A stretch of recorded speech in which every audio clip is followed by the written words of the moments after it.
À mon sens, pas encore. La croissance atteindra ses limites lorsque les matières, les ressources naturelles, fossiles et minérales, entreront en déplétion. Déplétion, ça veut dire lorsque on commencera à en avoir moins. Pour ce qui concerne la ressource phare, le pétrole, qui est le principal carburant de notre société industrielle, c'est au moment où la production mondiale de pétrole commencera à diminuer qu'on pourra dire que la croissance atteint ses limites, faute de carburant.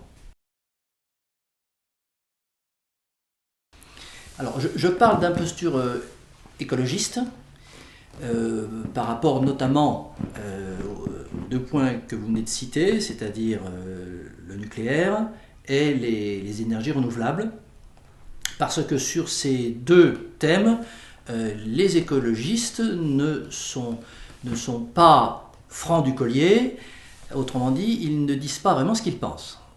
Prenons d'abord le nucléaire. Le nucléaire est un des piliers de la contestation écologiste. C'est d'abord sur le rejet du nucléaire que se sont constitués les premiers groupes écologistes dans les années 70, en France tout au moins.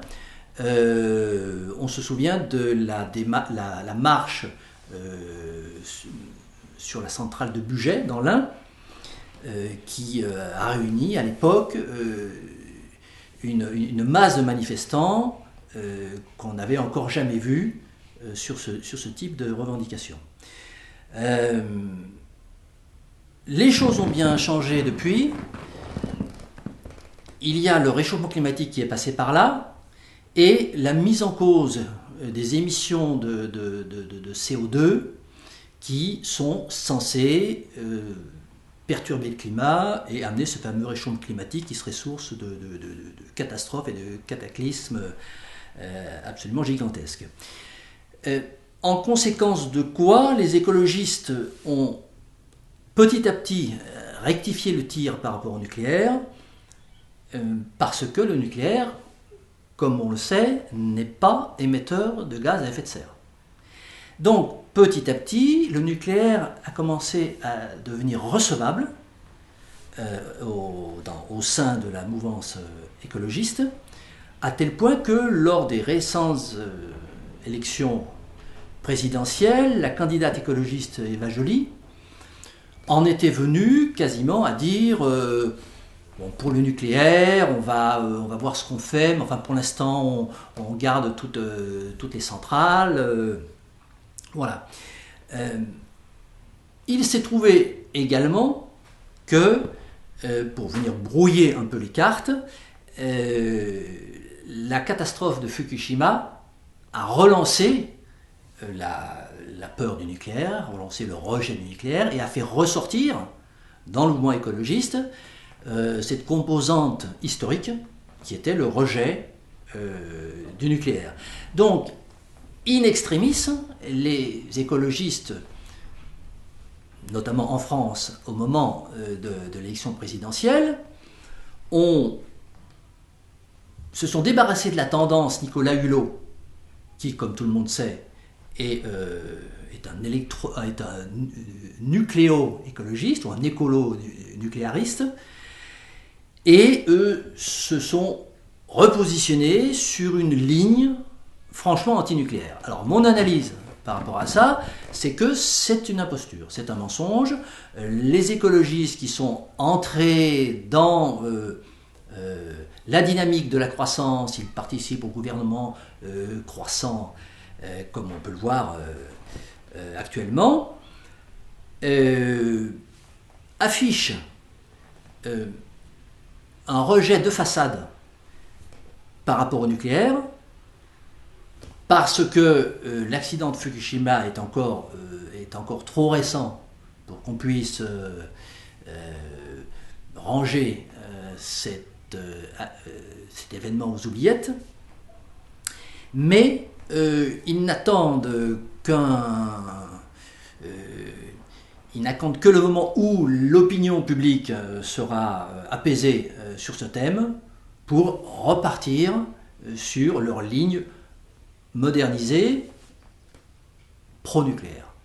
Donc voilà comment j'analyse cette imposture des écologistes au niveau de leur position nucléaire. Ils disent qu'ils sont contre le nucléaire, en fait ils sont pour, et on va voir dans les années qui viennent que cette tendance va s'affirmer. Concernant les énergies renouvelables, les écologistes nous disent que nous allons pouvoir très certainement faire la transition, leur fameuse transition énergétique, pour compenser la diminution de la production du pétrole, du gaz et du charbon par un mix énergétique d'énergies nouvelles. Énergies nouvelles qui sont d'ailleurs pas si nouvelles que ça, puisqu'il s'agit de l'eau, du vent et du soleil, qui sont des énergies ancestrales. Donc ce ne sont pas des énergies nouvelles. Ce mix énergétique auquel on ajoute de la biomasse et des biocarburants, surtout de la biomasse, est affiché effectivement dans les slogans écologistes, mais dans l'arrière-cour, on entend par exemple des leaders comme Yves Cochet qui nous disent que avec le solaire on ne fera pas grand-chose, avec le vent pas grand-chose non plus, et avec l'hydroélectricité on a déjà atteint les limites de l'équipement au niveau des barrages et des lacs de retenue. Bon. Donc c'est une deuxième imposture. Ils ne croient pas aux énergies renouvelables, mais ils disent qu'ils y croient. C'est une croyance qui est d'ordre religieux. Aujourd'hui, il n'y a rien de concret pour nous démontrer de façon objective que nous avons par exemple de quoi remplacer à l'identique le carburant des moteurs thermiques. Le carburant des semi-remorques qui sillonnent le monde pour approvisionner en nourriture et en produits de consommation les populations, les voitures individuelles, les avions, les bateaux, toute l'agriculture, les tracteurs, les engins de récolte, poissonneuses batteuses, machines à vendanger, la fabrication des engrais, les produits phytosanitaires, herbicides, pesticides, fongicides. Il n'y a rien aujourd'hui qui soit en mesure de remplacer à l'identique, je dis bien à l'identique, c'est-à-dire qu'on va pouvoir faire tourner un ou deux tracteurs ici ou là avec du jus de maïs fermenté.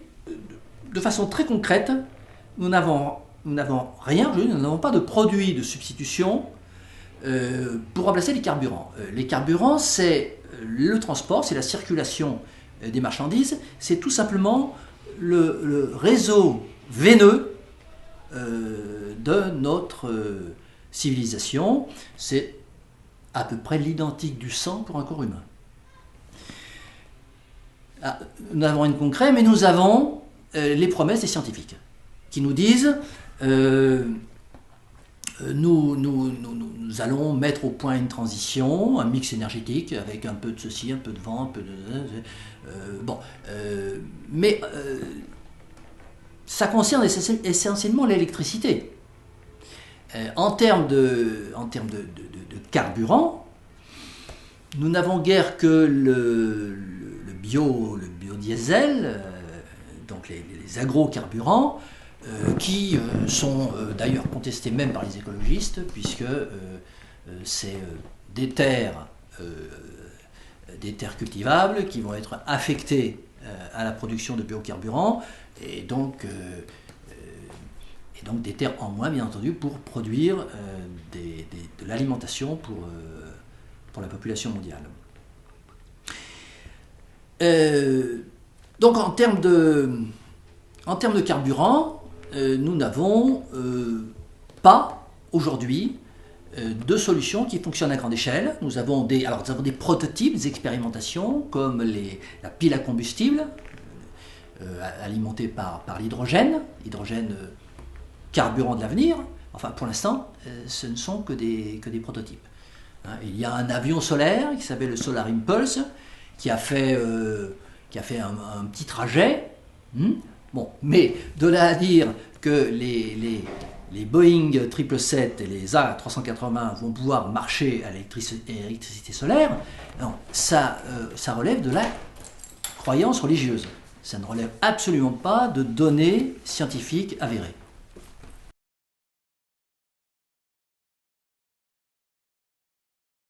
Ouais, par rapport à ça, mon avis, il est très tranché.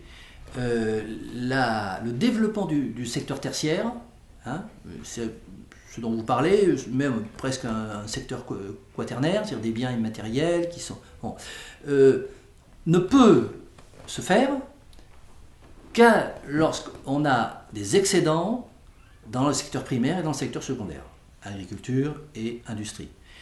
D'ailleurs, le tertiaire ne s'est développé que depuis quelques siècles, 2-3 siècles, ne s'est développé qu'à partir du moment où le secteur primaire et le secteur secondaire se sont mis à dégager des marges bénéficiaires des bénéfices. À partir du moment où l'agriculture s'est industrialisée, et à partir du moment où l'artisanat s'est également industrialisé. Si on arrive à une situation où les ressources fossiles et minérales, c'est-à-dire le carburant qui fait tourner les machines, la machine pris au sens générique, vient à diminuer, et où on a donc un ralentissement, une décroissance de l'activité du secteur primaire, l'agriculture, et de l'activité du secteur secondaire, l'industrie, le secteur primaire va décroître de façon homothétique. Donc, à mon sens, en tant qu'économiste, c'est une erreur de penser que le secteur tertiaire auto-crée lui-même ses richesses. Alors, je sais que c'est une théorie qui a cours, mais je ne la partage absolument pas.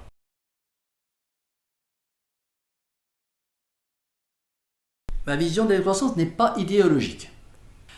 Pour moi, la décroissance, c'est quelque chose qui va s'imposer à tous. C'est étymologiquement, la décroissance, c'est la situation d'un État qui décroît, c'est une diminution quantitative, progressive d'un État. C'est ce qui va advenir de notre État industriel, faute d'être alimenté en carburant qui les fait tourner. Donc voilà, étymologiement, mais aussi objectivement, ce que je considère être la décroissance. La décroissance est une situation qui va survenir et qui va s'imposer à tous. Cette situation va modifier nos rapports à l'environnement, modifier également nos rapports à l'État et nos rapports à la collectivité en général. À mon sens, cette décroissance inéluctable crée de fait une situation révolutionnaire. Elle crée une situation révolutionnaire pour tout un tas de raisons, notamment par la relation entre l'individu et l'État. L'État, depuis 2 ou 3 siècles, fonde sa doctrine, sa propagande sur la croissance. L'État dit « je vous guide, je suis votre guide, et je vous amène vers la croissance ». Bon.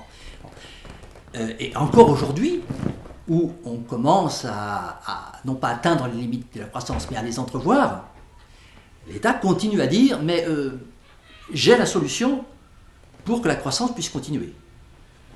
Ou j'ai la solution pour que la croissance continue quand même malgré son ralentissement. Or, le jour où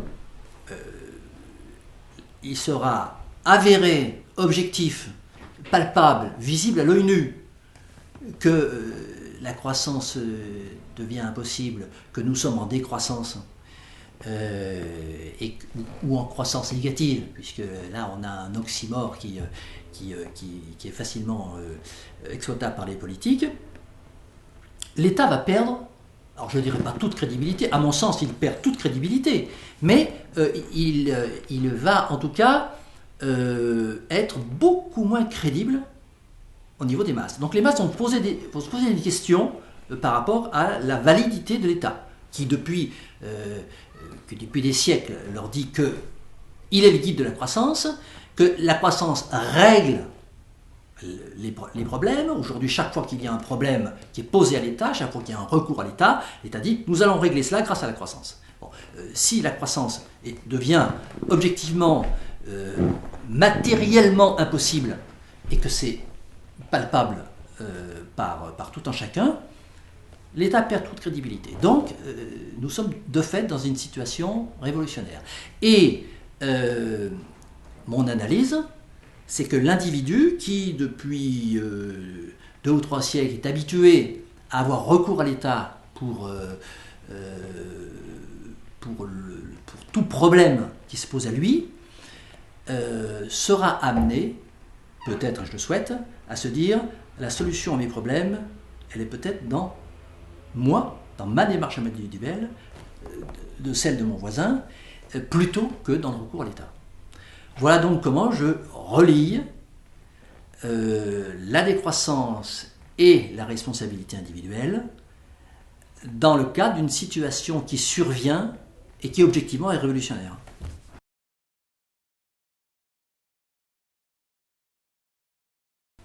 Alors, le rôle de l'État dans une société décroissante, c'est une question à double face, à triple face et à de nombreux tiroirs. Le rôle que l'État veut se confier, si c'est ça la question, l'État, de toute façon, il veut toujours se confier le rôle de guide. Donc, dans une situation de décroissance, l'État va sans doute, bon là on fait de la prospective, l'État va sans doute essayer, une fois qu'il aura constaté qu'il ne peut pas tenir les promesses qu'il a faites de maintenir la croissance, l'État va sans doute essayer, probablement, de redéfinir son rôle vis-à-vis des masses. De dire, oui, la croissance, effectivement, c'est plus possible, mais regardez, vous avez été quand même tellement heureux pendant des années, c'est plus possible. Il a certainement trouvé un responsable, en disant, c'est pas moi, c'est l'autre, c'est le pétrole, ça va être difficile, hein, pour reboucler son argumentaire, mais il va sans doute essayer de le faire, et il va sans doute essayer de dire, écoutez, maintenant on va décroître, ou on va avoir une économie un petit peu différente, avec des industries délocalisées, un retour à l'artisanat, mais je veux quand même continuer à être votre guide. Donc lui va vouloir s'attribuer ce rôle. Bon. Bien évidemment, les opposants à la toute-puissance de l'État, dont je fais partie, vont faire en sorte qu'il ne puisse pas arriver à ses fins. Nous avons beaucoup d'arguments et nous souhaitons, nous, le cantonner dans un rôle de strict exécutant. Il ne s'agit pas de se débarrasser de l'État, il s'agit de remettre l'État à sa place d'exécutant de services publics, de bon gestionnaire d'entreprise que le peuple lui confie, et dans une situation où une société qui aurait relocalisé ses activités, qui fonctionnerait sur un mode non croissant, l'État aurait un rôle utilitaire, réalisant toutes les tâches qu'on jugerait plus faciles d'être exécutées par une collectivité que par une addition d'efforts individuels. Des fonctions.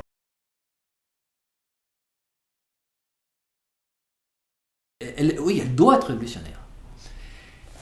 Et je dirais, elle le sera forcément, ou elle ne le sera pas.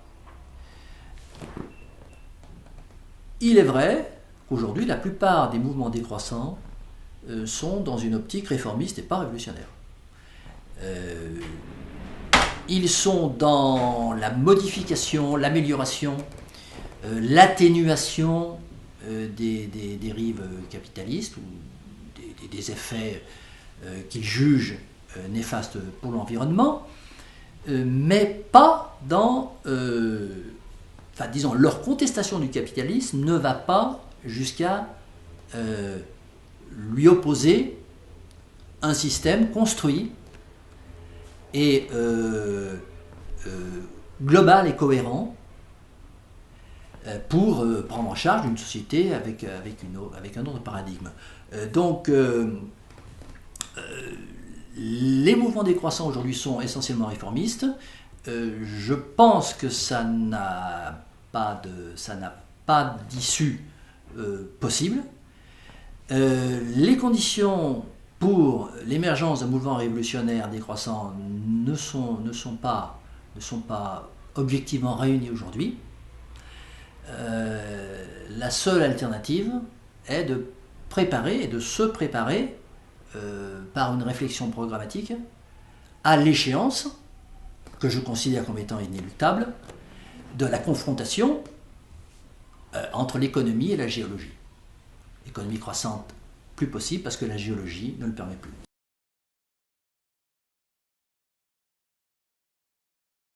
Tout dépend comment on définit le capitalisme. Si le capitalisme, c'est le capitalisme du boulanger du coin, c'est-à-dire la liberté de posséder son outil de travail, d'exercer son activité sans entrave législative, de pouvoir établir ses prix par concurrence avec les autres boulangers, ce capitalisme-là, non seulement il est compatible avec la décroissance, mais je pense qu'il est même la sève de la décroissance. Il est l'élément le plus constitutif de cette société qui décroît, qui a décru. Si le capitalisme, c'est celui qui est visible aujourd'hui, celui qui est dans l'imaginaire commun, c'est-à-dire le capitalisme étatique, le capitalisme de connivence, le capitalisme des trusts, le capitalisme des grosses entreprises, qui ne peut fonctionner qu'avec la législation complaisante de l'État, et puis la supercherie monétaire qui le finance. Bon, on ne va pas entrer dans le problème de la création ex nihilo de la monnaie par les banques pour financer le développement du capitalisme, mais cette petite aparté montre qu'on a bien deux capitalismes. Enfin, si on veut schématiser, on a le libéralisme de l'individu, de la petite entreprise, que d'ailleurs aucun parti, fût-il d'extrême gauche, prend par exemple le NPA, qui est un nouveau parti anticapitaliste, ne propose pas la collectivisation des moyens privés de production pour les petits entrepreneurs.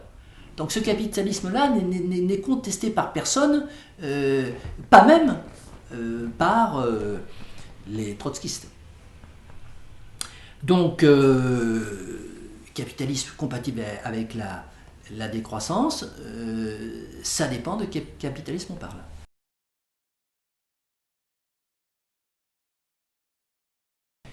La simplicité volontaire, c'est une démarche individuelle qui est extrêmement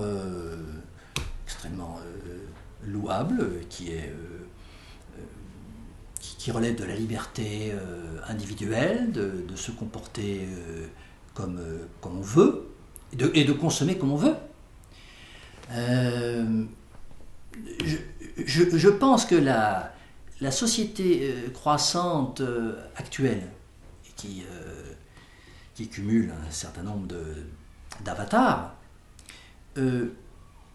laisse toutefois la liberté à tout un chacun d'adopter un comportement quotidien de frugal volontaire. Cette démarche n'est pas nouvelle. Cette démarche, elle a commencé bien avant que les décroissants actuels naissent. La plupart n'étaient pas nés en 69-70, quand les premiers frugaux volontaires ont refusé la société de consommation et sont allés décroître un par un dans tel ou tel département français. Donc sobriété volontaire, oui, pourquoi pas, ça concerne la conscience de chacun de nous.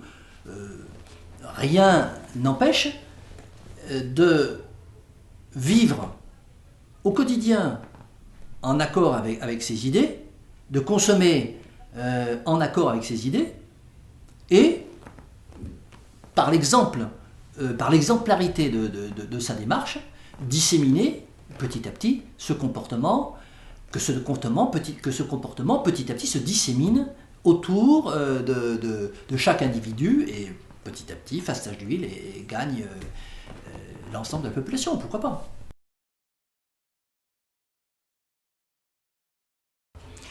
Oui, alors c'est ce que dit Serge Latouche. Il y a deux, historiquement, il y a deux courants, les décroissances, qui se retrouvent en bout de piste, mais qui viennent de deux pistes différentes. On a un courant économiste, initié par Nicolas Georgescu-Roegen, et un courant culturel, dont Serge Latouche et d'autres sont les élateurs. Pour simplifier, Roegen dit à peu près ce que je dis, c'est-à-dire nous allons vers une répartition des ressources. Alors, il est un peu plus technique, il parle d'entropie, savoir chaque fois que nous brûlons un litre de pétrole, nous ajoutons la haute entropie, l'état instable augmente, et donc nous allons fatalement faire une décroissance. Voilà. La colonisation de l'imaginaire, ça c'est le slogan culturel des décroissants non Roegen. Et j'en pense pas grand-chose de ce sujet. Bon, je trouve que la formule est très belle. Décolonisation d'imaginaire, c'est très très beau. C'est pour ça d'ailleurs, je pense qu'elle a beaucoup de succès. Penser que l'imaginaire des gens est colonisé, c'est avoir, je trouve, c'est manquer de respect vis-à-vis de l'individu. Ça veut dire, moi, penseur, moi, prof de fac, je considère que l'homme moyen qui circule dans la rue et qui va à l'usine a son imaginaire colonisé. Pas moi, parce que je suis intellectuel, donc moi je suis au-dessus de lui, mais l'ouvrier, il a son voilà. Alors, bon, il y a la publicité qui le colonise, il y a le crédit qui le colonise, et puis il y a l'obsolescence des objets qui le colonisent. Bon, mais il n'est pas assez intelligent pour ne pas suivre la publicité, il n'est pas assez intelligent pour acheter comptant et ne pas se laisser piéger par le crédit, et il n'est pas assez intelligent pour comprendre que lorsqu'il achète un objet, cet objet dans 5 ans va tomber en panne et qu'on lui en fera acheter un autre. Il n'est pas assez intelligent pour comprendre tout ça. Bon, et donc, je vais décoloniser son imaginaire. Je trouve qu'on s'approche de l'impérialisme des idées,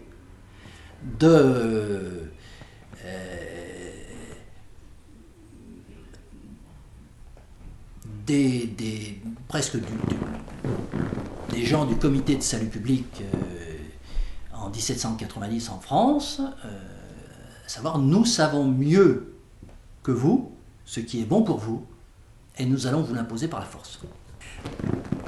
Moi, je ne suis pas sûr que la majorité des gens aient envie de changer leurs valeurs. C'est là où je me situe quand même à côté de la décroissance d'obédience culturelle. Je ne suis pas sûr du tout que les gens soient si écœurés par la civilisation de consommation. Ça ne me paraît pas évident. En tout cas, je leur accorde la liberté de penser. Je pense qu'ils ont le choix. Ils peuvent ne pas suivre les préceptes de la publicité. Ils peuvent faire un certain nombre de choses. Je ne pars pas systématiquement du principe que les gens ont envie d'autre chose, mais qu'on les force à faire ce qu'ils font. Ça me paraît pas un axiome, ça. J'aimerais qu'on me le démontre. Et tout porte à croire, quand on regarde autour de soi, que les gens sont quand même un peu responsables de ce qu'ils font, qui sont quand même un peu d'accord avec tout ça. Donc, changer, je poserai la question autrement. Je ne sais pas si il faut faire changer les gens. Alors, comment est-ce qu'on va le faire? Pour que les gens fassent faire décroître l'économie, je pense personnellement le contraire, à savoir que l'économie va décroître pour des raisons géologiques et que ça va faire changer les mentalités. Le résultat sera meilleur. Et là, je rejoins les décroissants culturels. Mais la façon d'y arriver est différente. Elle respecte la liberté individuelle.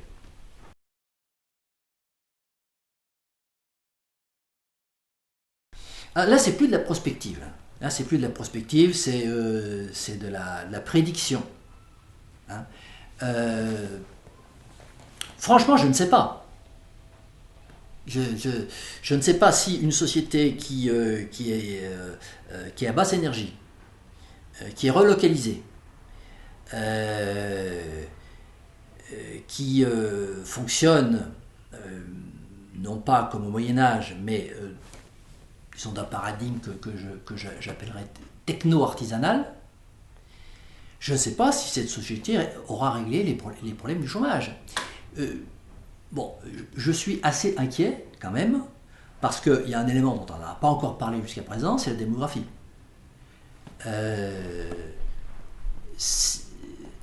Avant la société industrielle, nous étions, je n'ai plus le chiffre en tête, mais nous n'étions pas 7 milliards sur la planète. Nous étions 4 ou 5 fois moins. Bon, aujourd'hui, nous sommes 7 milliards et les prévisions, qui là ne sont pas des prévisions dans le marc du café, hein, qui sont des extrapolations de la courbe de natalité, amènent à 10-12 milliards.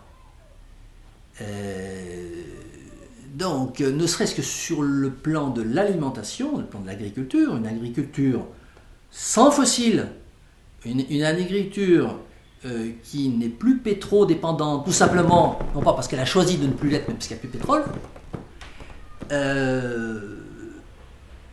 on ne sait pas aujourd'hui, nous n'avons pas les éléments pour dire si cette agriculture pourra nourrir 10 milliards d'êtres humains. On ne le sait pas. Donc le chômage là-dedans, ça arrive encore, c'est une question qui est encore moins importante à mon avis. La question c'est pas est-ce qu'il y aura du chômage, la question c'est est-ce qu'il y aura assez pour nourrir tout le monde.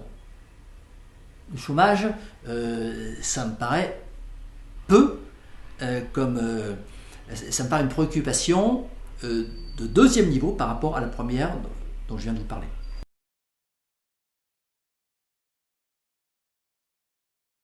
Oui, absolument, projet politique commun, absolument, projet politique. Le problème, c'est que la plupart, je ne dis pas tout, mais la plupart des tendances de la décroissance ne veut pas de programme. Ils s'inscrivent dans une démarche contradictoire, mais dont ils assument les contradictions. Présence aux élections, mais de façon non électoraliste. Projet, mais pas programme.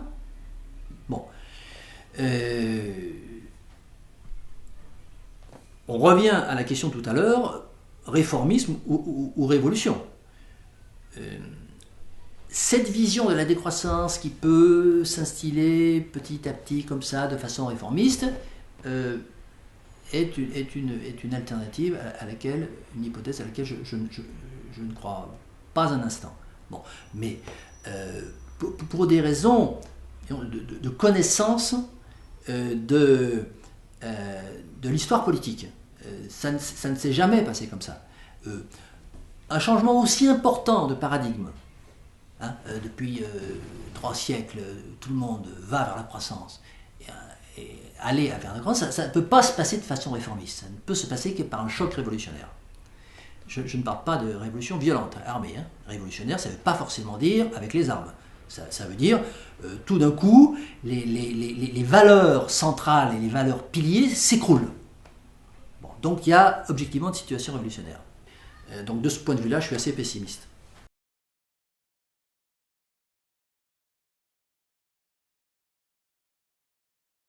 Ce qui domine, à mon sens, c'est la situation que je qualifie de révolutionnaire, d'un État qui perd ses bases. Un État qui, depuis 2 ou 3 siècles, dit « je suis le guide de la croissance », la civilisation que je vous propose est une civilisation de croissance, et qui tout d'un coup est confrontée, pas tout d'un coup, mais progressivement, est confrontée à une réalité physique, géologique, une déplétion des ressources fossiles et minérales. Donc cet État perd toute son argumentation. Alors la ligne politique qui en découle, alors la ligne politique c'est toute une programmatique, bien entendu, qu'il faut mettre en place, mais elle va s'articuler autour de cette mise en cause de l'État. L'État qui nous a amenés finalement dans une direction tout à fait opposée à celle qui nous prétendait amener. Et c'est la remise en cause, enfin c'est la nouvelle redéfinition des rôles de l'État, un État qui va être au service de l'individu et non pas représentative d'une idée collective qui elle va s'imposer à l'initiative individuelle. Et ce principe directeur, c'est à partir de ce principe directeur qu'on va pouvoir décliner dans tous les domaines de l'activité la programmatique dans cette situation d'adaptation à la nouvelle donne énergétique.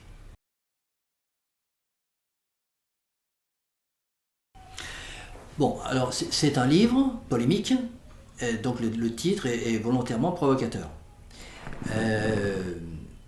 Vive la décroissance aurait suffi. Mais comme nous sommes dans justement une mise en confrontation des différentes tendances de la décroissance, j'ai voulu donner un signal clair qu'il s'agissait de parler d'une ligne de décroissance inéluctable et non pas d'une ligne de décroissance culturelle dont j'ai parlé tout à l'heure, où on va mettre en place un certain nombre de dispositifs pour décroître à partir d'une idée qu'on se fait d'une vie meilleure. C'est une démarche qui est différente, c'est une analyse économique qui arrive sur sa révélation objective, la géologie qui ne répond plus présente à la demande que lui fait l'économie. Et donc c'est une décroissance inéluctable, une décroissance logique. Georgescu Roegen donc a annoncé déjà cette décroissance, et pour que ça soit plus polémique, pour que ça soit plus journalistique, pour que ça suscite aussi le débat, j'ai appelé volontairement décroissance subie, parce que c'est précisément ce que ne veulent pas un certain nombre de décroissants.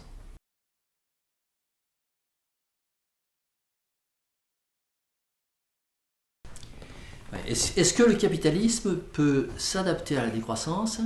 Est-ce qu'il peut récupérer la décroissance? Donc est-ce qu'il n'y a pas un risque dans le discours décroissant de convenir finalement d'une certaine façon au capitalisme? La réponse est oui. Ce risque existe, enfin, c'est même pas un risque, c'est une réalité aujourd'hui. Le capitalisme peut très bien s'accommoder aujourd'hui d'une certaine forme de discours décroissant. Une forme de discours décroissant qui met en cause techniquement la déplétion fossile, qui met en cause la dégradation du climat par les émanations de CO2, ça ne fait pas peur au capitalisme. Il peut très bien s'en accommoder. Aujourd'hui, il a la réponse à ça. Qu'est-ce qu'il nous dit par rapport à la déplétion fossile? J'ai la solution avec des énergies alternatives. Qu'est-ce qu'il nous dit par rapport au dérèglement climatique? J'ai la solution avec la séquestration du CO2, avec la géo-ingénierie, avec les taxes d'émission carbone. Donc, il est capable de récupérer une certaine partie de ce discours, et il le fait d'ailleurs actuellement avec son département Green Business. Le département de capitalisme vert, c'est tout simplement un secteur, c'est un étage, c'est un bureau du capitalisme qui est chargé de récupérer une partie, toute partie du discours écologiste en disant c'est vrai, il y a des problèmes, nous allons les résoudre. Comment? En faisant du business.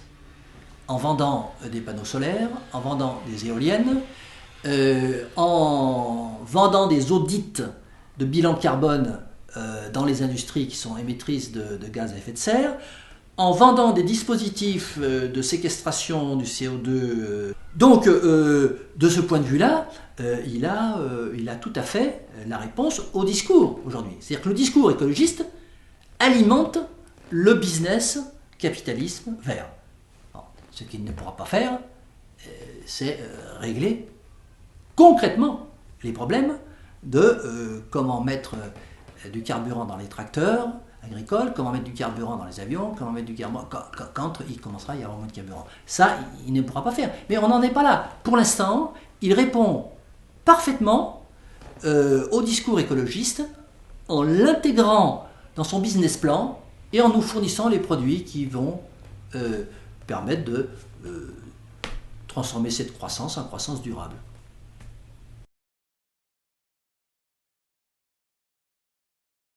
Oui, enfin, là, il y a plusieurs questions dans cette affaire-là.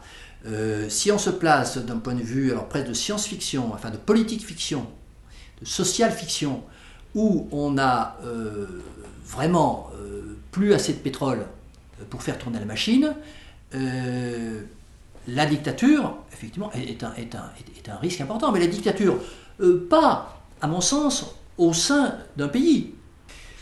Une dictature qui s'installe au sein même d'un pays, qui arrive à une quantité de pétrole insuffisante pour tout le monde, par accaparement de ce pétrole restant, d'une certaine couche privilégiée de la population, et qui en prive